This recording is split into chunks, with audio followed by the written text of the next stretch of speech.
Iran এবং আমেরিকার মধ্যে যে যুদ্ধবিরতিটি হয়েছে সেজন্য দুটো দেশকেই বা উভয় পক্ষকেই ধন্যবাদ।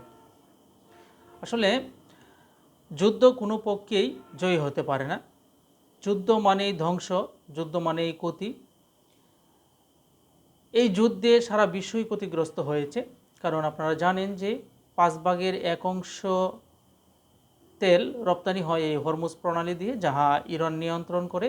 গত দীর্ঘদিন যাবৎ ইরান এটিকে বন্ধ করে রেখেছে, যে কারণে সারা বিশ্বে জ্বালানি সরবরাহ সংকট দিয়েছে। বাংলাদেশ সহ সারা বিশ্বেই জ্বালানির মূল্য বৃদ্ধি পেয়েছে। তো যাই হোক, সব শেষ যেভাবেই হোক, পাকিস্তানের মধ্যস্থতায় মধ্যপ্রাচ্যের আরও বেশ কয়েকটি দেশ মিলে পাকিস্তানের নেতৃত্বে এই যুদ্ধবিরতি কার্যকর হয়েছে গত রাত থেকেই। সর্বশেষ আমেরিকা যে হুমকি দিয়েছিল যে একটি সভ্যতা ধ্বংস হয়ে যাবে রাতের বেলা, তো এটি শুনে সারা পৃথিবীর মানুষ 99% ধারণা করে নিয়েছিল যে আমেরিকা ইরানের উপরে নিউক্লিয়ার অ্যাটম বোমা প্রয়োগ করবে। তো যা হোক, এত নিশ্চিত হওয়া সত্ত্বেও ইরানের জনগণ কেউ ঘরে ছিল না। তারা সবাই রাস্তায় বের হয়ে পড়ল। তারা সবাই বুক পেতে দিল যে নিউক্লিয়ার বোমা যদি ফোটাতে চাও তাহলে আমাদের বুকের উপরে ফোটাও। কতটা মানসিকভাবে শক্তিশালী হলে ইরানের জনগণ এভাবে রাস্তায় বের হয়ে গেল। এই যুদ্ধবিরতির জন্য সবচেয়ে বেশি দাবিদার এই ইরানের জনগণ। তারপর হচ্ছে আইআরজিসি, অর্থাৎ ইরানের বিপ্লবী গার্ড বাহিনী। এই যুদ্ধবিরতিতে যে পক্ষ লাভবান হয়েছে সবচেয়ে বেশি বা বিজয়ী হয়েছে বলে ধরে নেওয়া যায়, সেটা হচ্ছে ইরান। কারণ পৃথিবীর সবচেয়ে বড় পরাশক্তি আমেরিকার সাথে যুদ্ধ করে 1 মাস 8 দিন টিকে থাকা, এটা আর কোনো দেশের সম্ভব ছিল না, যাহা ইরানের বাহিনী বা ইরানের জনগণ দেখিয়ে দিল। আর এই ইরানের জনগণ দেখিয়ে দেওয়ার জন্য যে সাহস জুগিয়েছিলেন তিনি হচ্ছেন আয়াতুল্লাহ আলী খামেনি শহীদ। আল্লাহ তাআলা ওনাকে মাফ করে দিক এবং জান্নাতুল ফেরদাউস কবুল করুন। যদিও ইরানের জনগণকে বাংলাদেশের মানুষ শিয়া বলে, আমি জানি না কে কোন গোত্র, কে ধর্ম, কে বর্ণ। যেহেতু ইরান একটি ভিকটিম ছিল, আমেরিকা আগ্রাসী হয়ে আক্রমণ করেছিল, ইসরায়েল আগ্রাসী হয়ে আক্রমণ করেছিল ইরানের উপরে, সুতরাং এক্ষেত্রে আমরা আমেরিকা বা ইসরায়েলের পক্ষ নিতে পারি না। বিশেষ করে যেহেতু ইরান একটি মুসলিম দাবিদার দেশ, আর আমাদের নবী করিম সাল্লাল্লাহু আলাইহি ওয়াসাল্লাম বলে গিয়েছেন যে মুসলমানদের সবচেয়ে বড় শত্রু হচ্ছে ইসরায়েল বা ইহুদি। তো আমরা কোনোভাবেই ইহুদিদের পক্ষ নিতে পারি না, অর্থাৎ ইরানের বিপক্ষে যাওয়া মানেই হচ্ছে ইহুদিদের পক্ষে যাওয়া, যা আমরা করতে পারি না। যাই হোক, আমরা সেই দিকে যাব না, ওই আলোচনা আমরা অন্য একদিন করব। আমরা যে আলোচনাটা শুরু করেছিলাম যে হচ্ছে যুদ্ধবিরতি নিয়ে। তো যাই হোক, এই যুদ্ধবিরতিতে আমেরিকা যাওয়ার পেছনের যে যারা জড়িত ছিল, অর্থাৎ ইরানকে যারা অস্ত্র দিয়ে, স্যাটেলাইট তথ্য দিয়ে বা গোয়েন্দা তথ্য দিয়ে সহযোগিতা করেছে, তারা হচ্ছে রাশিয়া এবং চীন। পাশে উত্তর কোরিয়া ছিল।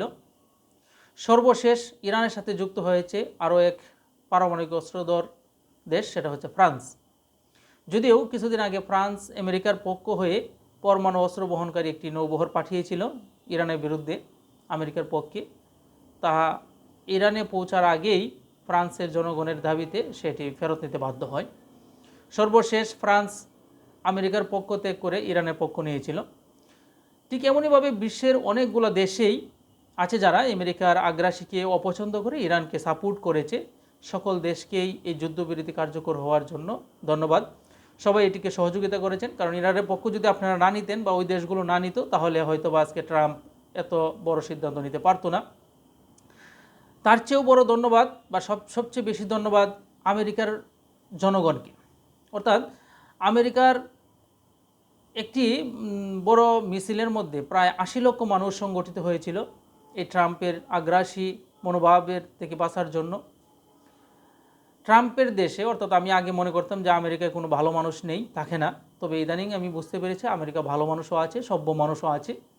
এই অসভ্য ট্রাম্পকে, এই ভানোর ট্রাম্পকে বা মানসিক বিকারগ্রস্ত ট্রাম্পকে সরানোর জন্য এখন অনেকেই সিনেটররা চিন্তা করছেন, অনেক এমপি মন্ত্রীরা চিন্তা করছেন ওকে যত দ্রুত প্রেসিডেন্ট থেকে সরিয়ে দেওয়া যায় তত আমেরিকার জন্য ভালো হবে। আমি বা পৃথিবীর সমস্ত মানুষই মনে করে যে এই ট্রাম্প পৃথিবীর শান্তির জন্য অত্যন্ত ঝুঁকিপূর্ণ। তো ট্রাম্পের হাতে যদি পারমাণবিক অস্ত্র থাকে, অর্থাৎ অস্ত্র যেহেতু আছে আমেরিকার হাতে, তাহলে সে দেশের প্রেসিডেন্ট হতে হবে একজন বিনয়ী, নম্রভদ্র এবং বিচক্ষণ। আর ট্রাম্পের মাথায় আসলে কোনো সুবুদ্ধি নেই, সে একদম বানরের মতো তার কার্যকলাপ, তার মধ্যে কোনো সুবুদ্ধি নেই। তো আপনারা ইতিমধ্যেই জানেন তার যে প্রেস সেক্রেটারি একজন মহিলা আছে, সে এটা নিয়ে অনেক খারাপ কথা শোনা যাচ্ছে, অনেক গুঞ্জন শোনা যাচ্ছে যে সে তাকে ফার্স্ট লেডি বানাবে। তো একদম তার যদি ছেলে যদি থেকে থাকে, আমি জানি না তার ছেলে আছে কি না, তার ছেলের বউ সম্ভবত এই মেয়ের থেকে আরও অনেক বড় হয়ে থাকবে। তাহলে সে কতটুকু মানসিক নিচু মনের মানুষ হয়ে থাকলে সেই প্রেস সেক্রেটারির সাথে এরকম খারাপ কিছু করতে পারে।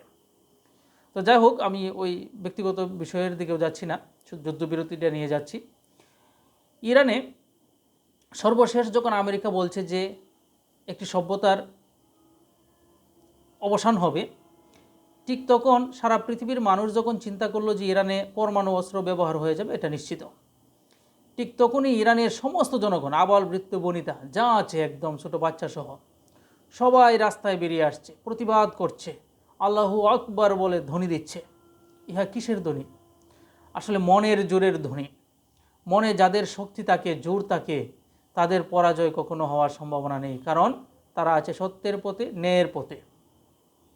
তো আজকে ইসরায়েল বা আমেরিকা কেন বাধ্য হলো পিছু হটতে?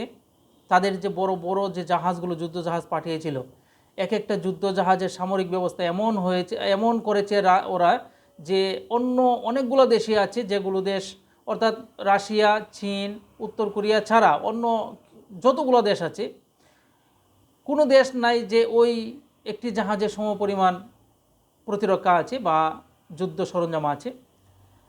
তারপরেও তারা 3 থেকে 4টি যুদ্ধ জাহাজ পাঠিয়েছিল বা যুদ্ধবহর জাহাজের বহর পাঠিয়েছিল। সবগুলো জাহাজ নিয়ে পিছু হটতে বাধ্য হয়েছে আমেরিকা। মধ্যপ্রাচ্যে প্রায় 27টি ঘাঁটি ছিল আমেরিকার, সমস্ত ঘাঁটিগুলো ইরান ঘুরিয়ে দিয়েছে।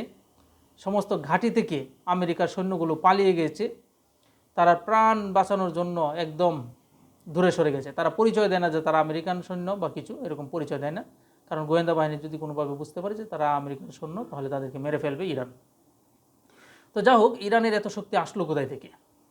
দীর্ঘদিন ধরে আমেরিকা ইরানকে নিষেধাজ্ঞা দিয়ে জর্জরিত করে রেখেছে, অর্থনৈতিক নিষেধাজ্ঞা, বাণিজ্যিক নিষেধাজ্ঞা বা যে কোনো নিষেধাজ্ঞা। অর্থাৎ গ্রামে একটি কথা বলেছে, এক গড়ে করে দেওয়া। ইরান দীর্ঘদিন যাবৎ এক গড়ে হয়ে আছে। তারপরেও ইরান কিভাবে এত শক্তি অর্জন করল? ইরান জানে, ইরানের যে সর্বশেষ প্রয়াত আয়াতুল্লাহ আলী খামেনি, ওনার পিতা যখন রুহুল্লাহ খামেনি ক্ষমতা নিয়েছিলেন, তখন থেকে তিনি জানতেন যে আমেরিকা কোনো না কোনো একদিন ইরানকে হামলা করবে, ইরানকে দমন করার চেষ্টা করবে। সেই জন্য তারা যে তেল উৎপাদন করেছে, সমস্ত তেলের খরচ দিয়ে, তেল বিক্রি করে অর্থ দিয়ে তারা শুধু প্রতিরক্ষাই বানিয়েছে। অনেকে হয়তো জেনে থাকবেন ইরানি মুদ্রার মূল্য অত্যন্ত খারাপ, মানে খুব কম, ইরানি মুদ্রার মূল্য খুব কম। শুধু একটাই কারণ, তারা আন্তর্জাতিক নিষেধাজ্ঞার মধ্যে পড়ে আছে দীর্ঘদিন যাবৎ, তারা আন্তর্জাতিক বাণিজ্য করতে পারছে না।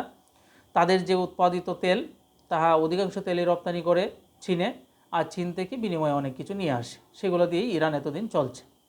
তো যা হোক, এবার 10টি শর্ত দিয়েছে ইরান আমেরিকার উপরে।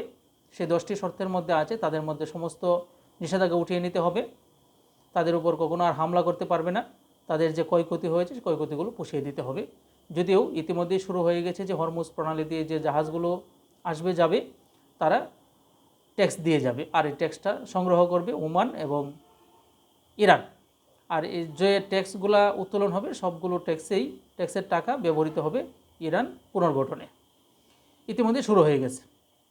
যাই হোক, সব শেষে একটি কথা হচ্ছে যে আমরা যা করি সব যেন চিন্তা ভাবনা করি।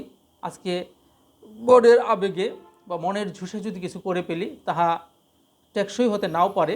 আমেরিকা কখনো ভাবেনি, ইসরায়েল কখনো ভাবেনি যে ইরানে এসে এত বড় পেদানি খেয়ে যেতে হবে। আমেরিকা কখনো ভাবেনি যে ইরান তাদেরকে এভাবে দৌড়ানি দিবে। ওরা ভেবেছিল যে আমরা পাগলা কুকুর, আমাদেরকে দেখলে সবাই দৌড়ে পালাবে। ওরা কখনো ভাবেনি যে ইরান আমাদের জন্য মুগুর রেখেছে। ইরানের যে হাইপারসোনিক ক্ষেপণাস্ত্রগুলো ছাড়া শুরু করেছে সর্বশেষ, তখন আমেরিকান বাহিনী পালানোর পথ খুঁজে পায় নাই। আমেরিকার যে বাহিনীগুলো ইরানের ভিতরে এসেছিল তাদের ওই পাইলটকে নিয়ে যাওয়ার জন্য, তো জানেন F-35 বোমারু বিমান যেগুলো, এগুলো ওরা ক্ষতিগ্রস্ত করে ফেলেছে। 2টি F-35 বোমারু বিনষ্ট করে, বিমান বিনষ্ট করেছে, যুদ্ধ বিমান। 2টি অত্যাধুনিক হেলিকপ্টার বিনষ্ট করেছে, একটি বড় কার্গো বিমান বিনষ্ট করেছে। ইহাতেই আমেরিকা নড়ে চড়ে বসেছে যে এত প্রযুক্তি ওরা পেল কোথায় থেকে। তার মানে হচ্ছে কি স্থলযুদ্ধ, অর্থাৎ আমেরিকার প্ল্যান ছিল স্থলযুদ্ধ করে তারা ইউরেনিয়ামটা নিয়ে যাবে ইরান থেকে। কিন্তু যখন দেখলো যে ইরানের ভিতরে ঢুকলে আর বের হওয়া যাবে না, যাহা মানে ইরানের বিপ্লবী গার্ডগুলো আগেই ঘোষণা দিয়েছিল যে ইরানে ঢোকা যাবে, কিন্তু ইরান থেকে বের হলে লাশ হয়ে বের হতে হবে। তাহা একটি বিষয় দিয়ে তারা বুঝতে পেরেছে, শুধুমাত্র ওই যে পাইলটটাকে নিতে এসে যে ব্যাগ পোহাতে হয়েছে আমেরিকান বাহিনীকে, সেটা ধারণা করেছে যে যদি ইরানের ভিতরে একটা সৈন্য প্রবেশ করে তাহলে একটা লাশ নিতে হবে, অর্থাৎ যতগুলো সৈন্য প্রবেশ করবে ততগুলো লাশ হয়ে যাবে। সেজন্যই আমেরিকা পিছু হটতে বাধ্য হয়েছে। তবে মধ্যপ্রাচ্যের যে বিকাউজ ইসরায়েল, এই দেশটিকে ধ্বংস না করা পর্যন্ত মধ্যপ্রাচ্যে কখনো শান্তি আসবে না। কারণ ও হচ্ছে শরীরের একটি বিস্ফোরার মতো। শরীরে বিস্ফোরাটি যতক্ষণ না পর্যন্ত সার্জারি করা হবে ততক্ষণ পর্যন্ত শরীর বিনষ্ট হয়ে থাকে, ঘুম হয় না, খাবার খাওয়া যায় না, চলাফেরা করা যায় না, কাজে মনোযোগী আসে না। ঠিক তেমনিভাবে মধ্যপ্রাচ্যের এই বিস্ফোরা বিনষ্ট করতে না পারলে, একে উপড়িয়ে ফেলতে না পারলে মধ্যপ্রাচ্যের সমস্ত দেশগুলো ক্ষতিগ্রস্তর মধ্যে থাকবে। কারণ আমেরিকা সবসময় এই ইসরায়েলকে দিয়ে কাটা তুলবে, ওকে গোপনে গোপনে অনেক অস্ত্র দিবে, দিয়ে এদিকে সেদিকে যুদ্ধ লাগিয়ে রাখবে। তবে মধ্যপ্রাচ্যের দেশগুলো যদি তাদের দেশের ঘাঁটিগুলোকে উঠিয়ে দেয় বা সরিয়ে দেয়, তাহলে হয়তো বা ইসরায়েল আর এত শক্তি পাবে না। এটা কি সম্ভব? যদিও ইরানের 10টি শর্তের মধ্যে একটি শর্ত আছে যে মধ্যপ্রাচ্যের সমস্ত ঘাঁটিগুলো সরিয়ে নিতে হবে আমেরিকার, তাহলে যুদ্ধবিরতি স্থায়ী হবে। তো এটা নিয়ে আলোচনা হবে আগামী শুক্রবার, অর্থাৎ আগামীকাল। পাকিস্তানে এই যুদ্ধবিরতির 10টি প্রস্তাব এবং আমেরিকার কিছু প্রস্তাব আছে, এগুলো নিয়ে মুখোমুখি আলোচনা হবে। আমরা সবাই আশা করি আলোচনা যেন সফল হয়, পৃথিবী ভালো থাকুক, আমরা ভালো থাকি। সবাইকে ধন্যবাদ। আসসালামু আলাইকুম।